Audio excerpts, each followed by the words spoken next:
भरी आई गंगा उमड़ी आई यमुना, कैसे भोला जाई नाई हरवाना।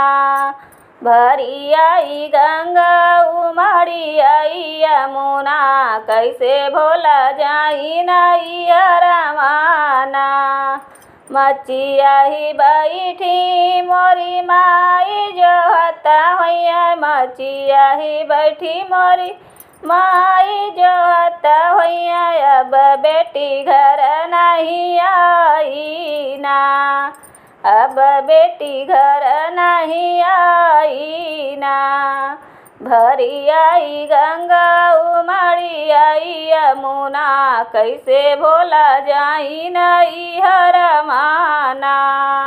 भरी आई गंगा उमड़ी आई यमुना, कैसे भोला जाई नाई हरवाना। शोभावा में बैठे मोरे बाबा जो हत होइया, शोभावा में बैठे मोरे बाबा जो हत होइया। अब बेटी मोरी नहीं आई ना, अब बेटी मोरी नहीं आई ना। भरी आई गंगा उमड़ी आई यमुना, कैसे भोला जाई नाई हरवाना। भरी आई गंगा उमड़ी आई यमुना, कैसे भोला जाई नाई हरवाना। राम रसोइया मोरी भाभी सोचत होइया, राम रसोइया मोरी भाभी सोचत होइया। अब मोरी ननदी नहीं आई ना, अब मोरी ननदी नहीं आई ना।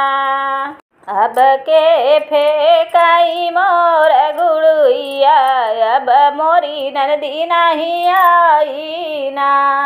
अब के फेंकी है मोर गुड़िया, अब मोरी ननदी नहीं आई ना।